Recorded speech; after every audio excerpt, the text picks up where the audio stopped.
All right. Welcome, everyone. Thank you for being here. My name is Chuck Donovan, and I am the principal at Central. And Welcome, everybody. Good evening. I'm Sheila Walters. I am the principal at Cipriani Elementary. all right. So we are thrilled that you have made it. And so we are going to start with a little bit of an overview about our school district. So we are this narrow strip in Belmont and Redwood Shores that runs along Ralston Avenue, right across 101 into Redwood Shores. Um, we are made up of one middle school and seven different elementary schools, or TK to eights. And that map shows you a breakdown of our different demographics, as well as our the overall number of students, which is about 4,000. So we are a small school district overall, but that provides for a lot of nice community connection and relationships and people who have been there for a very long time.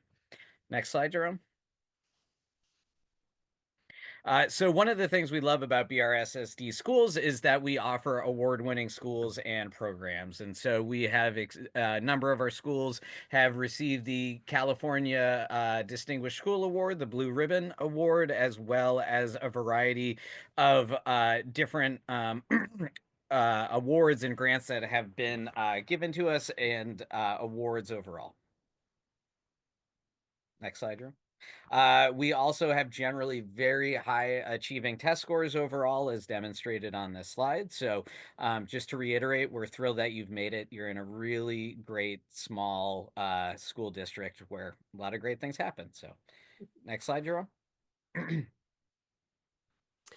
These are common characteristics that you would see at all schools. These are our values. Starting with dedicated teachers and staff, we have staffs that are that live in the community, that whose children went to our schools. They're very dedicated to the well-being of all students and families in BRSSD. You'll find this at all of our schools. Also, we teach the whole child, which means we focus on all areas of child development, including academics, physical health, social emotional well-being. All that is very important to give your child a well-rounded education and for them to be successful in upcoming years. And we also encourage and celebrate a. Could you go back just really quick, Jerome? Sorry. Um, we also value and celebrate a strong parent involvement.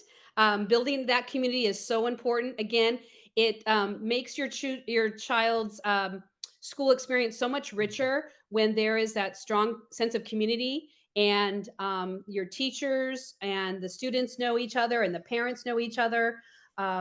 We have events throughout the day, but just keeping that school home communication is very important as well. And we know that parents have a lot of demands and responsibilities, but any way that you can contribute a little bit to your child's school is greatly appreciated.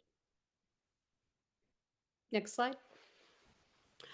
These are our logos of our and names of our adopted curriculum, particularly at kinder level. TK is a little bit different, but you'll see that we have adopted in our district units of study and super kids for our English language arts program. TCI is our social studies curriculum at this level. Math expressions, our Twig science is pretty much newly adopted the last couple of years. And I do want to note that we have a dedication to providing kinders with hands-on learning in science, and we also appreciate again that parent involvement to help with that as well. So they have that experience of really getting their hands dirty, if you will, in science. And then notice that we also have a social emotional curriculum called Second Step. Teachers provide students with, and counselors provide students with lessons at least once a week in these areas to build your students' social and emotional skills. We focus on listening communication, fine gross motor skills, and we have specialists that instruct your students in art, music, and physical fitness. Next slide. This is a sample daily schedule of both our transitional kindergarten and kindergarten classes. Please note that it won't be exactly this in at your child's school. It will just differ by maybe about 5 or 10 minutes. But in general, in TK, there's a time where the bell rings and the campus opens. There's also a bell when students need to be in class and instruction begins. Midway through their day, and that's a short day for them because they're out at noon, is a recess time for them. And then they're dismissed around noon.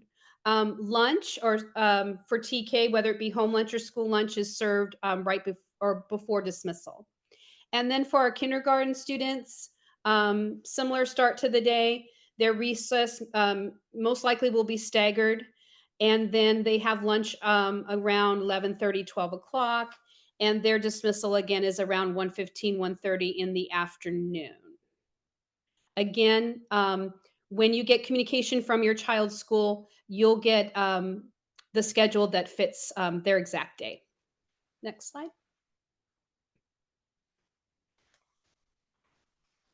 All right. So all of our schools do offer universal meals, which means that we do have breakfast and lunch provided on site that is accessible for all students. Now, one note about this is that, it's really important to have conversations with your kids about if they're actually eating the food or not. And the other piece is that BRSSD pays money for these meals every single day. So it's really just we want everyone to participate who wants to have the food at school, but we also have situations where not everyone's actually eating it, and that's really important for you to have conversations with your kiddos at home about whether they are actually eating the meals or not, and that way we are, conserving and not wasting, as well as saving the district some money overall. Next slide, Jerome. And real quick on the meals, so menus and allergens are sent out at the beginning of each month by the respective school site that your kids will be going to. So as Sheila mentioned, we are starting our partnership with your child's educational journey, and it's really exciting to be on this way. So, in many preschools or even smaller private TK classes, it's very different than being one of 20 or one of 25 in a TK or kindergarten class. And so starting to work on independence, I know that sounds scary, but starting to work on independence and helping your kiddos develop their independence skills are a great thing for you to do to help get TK and kindergarten started on the right foot. So few different things to be working on. Independent bathroom skills are huge, particularly in TK. Being able to follow the group plan. This is a huge one. Is button clothing, snapping, zipping. Washing hands is a big one, and then please send snacks and lunch that they can open on their own or need minimal help. But that's a great thing for you to be starting now, so they do have some of that more independent ability by the time they are one of 20 or one of 25 at their TK or kindergarten class. Next slide, please, Jerome. So, kindergarten is pretty similar overall. However, we're going to start looking at, the some things that are helpful are their ability to write their name. Not so different from TK, but also turn taking, social skills, patience, recognizing letter sounds, cutting with scissors. And then doing different counting games to just get that practice underway. So these are not required, but these are great things to work with your kiddos on so they can get their educational journey started on the right foot in TK or kinder. Next slide. All right. So what's coming next? Sorry, Sheila. Yeah, it's we're kind of in the middle right now of this timeline for TKK enrollment. So note the prior dates, and just last week for TK students, you should have received, or families, you should have received intent to return. That was the due date. And then going forward, on Valentine's Day, in fact, our TKK sibling priority enrollment period closes. And then moving into the spring, school assignments for TK and K siblings and current TK students will be mailed to you in the snail mail to your home. In April, school assignments notification letters will be sent out for our first period enrollees. And then at the end of June, same for our second period enrollees. Please remember that all enrollment is handled at the district office. It is all online. If you need assistance or you need to bring in documents, please visit the district office. Um, Please also note that transfer forms, or let me back up. Please know that there is an algorithm and we do our very best to assign your student to with a school within walking distance, but that is not always the case.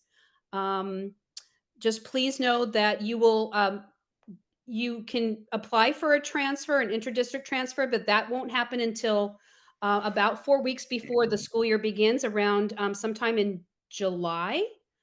And they will, at that time, those forms will be reviewed, and the district will communicate with you if there is a possibility based on class capacities and things like that, if there could be a move happening. If again, this is if you are not satisfied with the school assignment that you received. And I'm sure Mr. Donovan and I know, we both know that we have students currently that are in TK that um, Cipriani or Central is not their home school, and they will be going to a different school in kindergarten. So it's a little bit different each year. Please note also that if you're applying for a transfer, that has to be done yearly. Next slide. We spoke a little bit about homeschool communication before. We all this is all across the district. We use Parent Square. This is used for all official communications, our parent newsletters, also for alerts and emergencies. This can be used in app form as well, and you can set it if you need a different language and other settings that are customized for you. You will receive an invitation to join Parent Square once you've received a school assignment for your child in the summertime.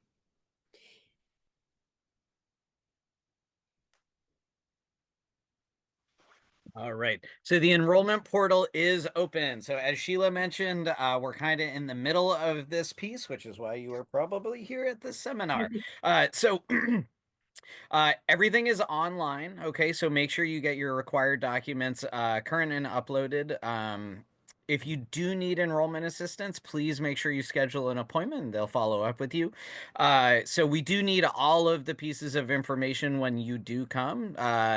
Driver's license, student birth certificate, proof of residency, so property tax bill and 2 utility bills. Current immunization records, that's very, very important. We to make sure that those are in and all approved in time. And then the last part is any active IEPs or 504s will need to come at the time of registration. Next slide.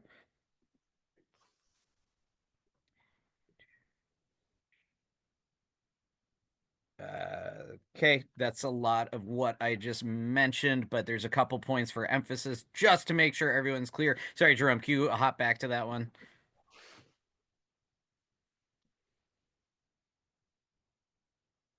Um, so a couple things is make sure that all of those documents are in before things are finalized. Otherwise, it will not be considered finalized for your registration. So make sure you have all of those documents.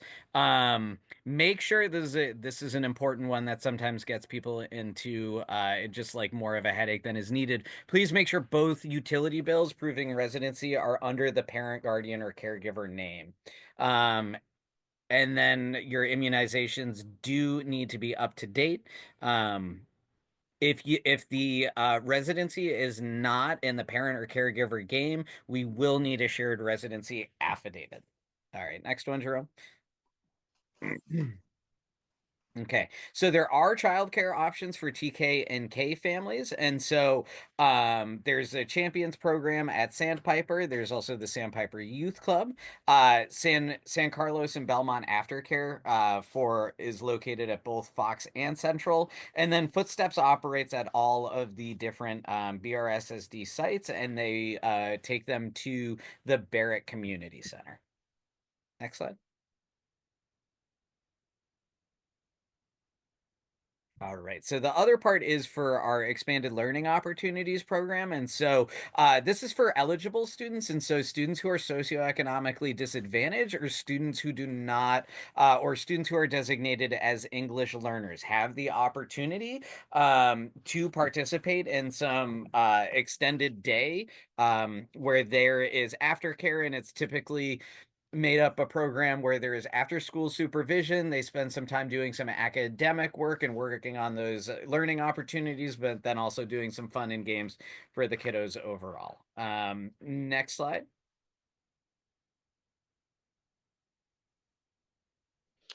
So here is the age eligibility for both TK and Kinder.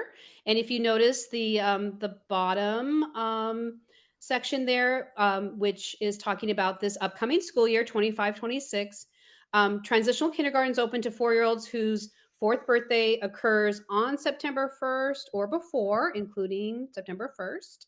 So that it's been changing the last few years. So we welcome all those students that fit that designation.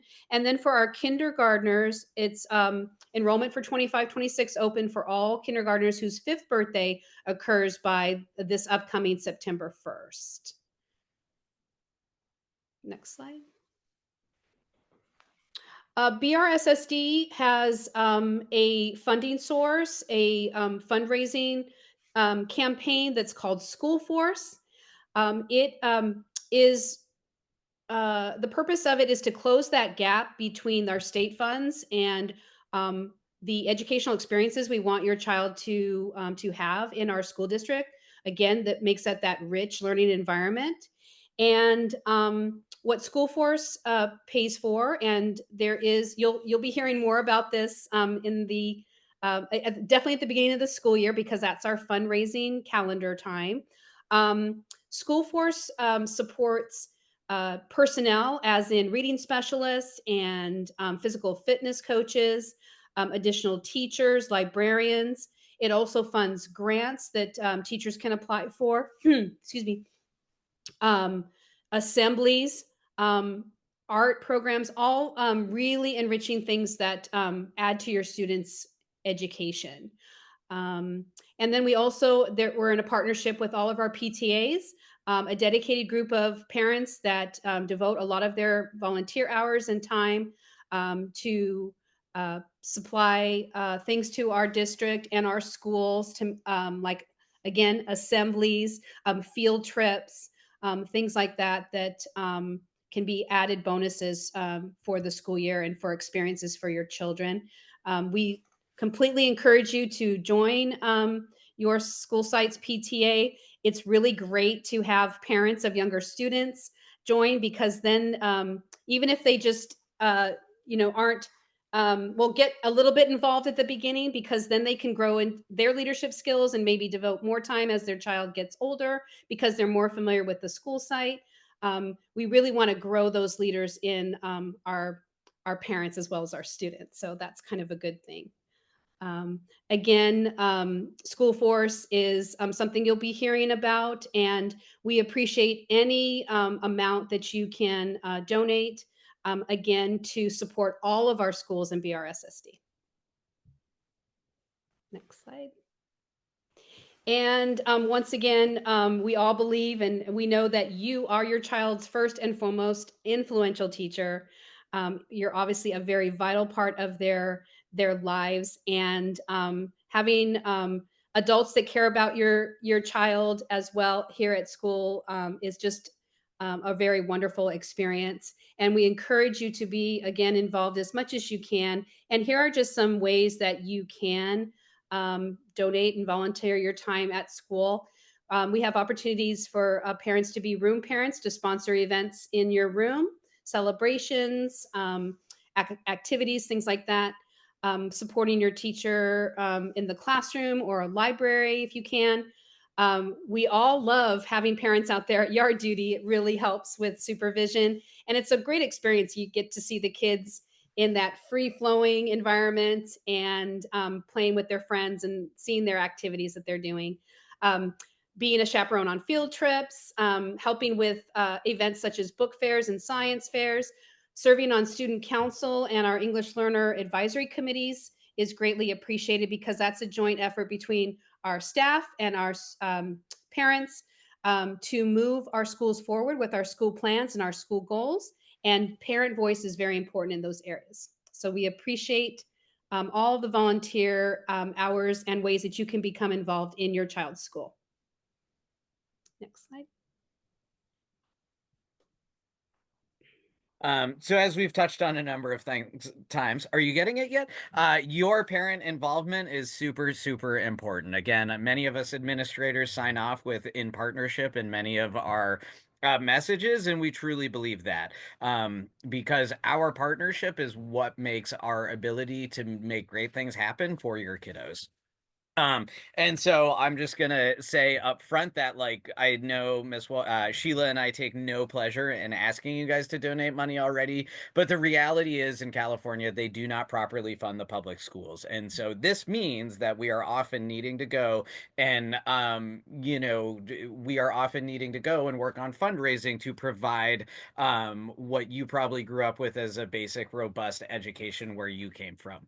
Um, just different parts of the United States have much more better funding models than California. And so, for example, as Sheila touched on, School Force and the work with the PTAs and all the fundraising has helped us bring school counselors to each BRSSD site 5 days a week. That's been enormously helpful. We have science specialists, we have art teachers, we have libraries. So a lot of those special things that the state of California does not fund, but in a community like Belmont and Redwood Shores, that's what we all want for our kiddos is to have that robust and well-rounded education, and it's through School Force and PTAs that we're able to do that and fit and short and fill some of the funding gaps that the state does not provide for. Next slide. All right, so just a few man on the street notes here. Our schools are filled with kindness that fosters the whole child. Our community has a vision for the future. We have a tradition of excellence. And one more, our parent community and local support help our children thrive.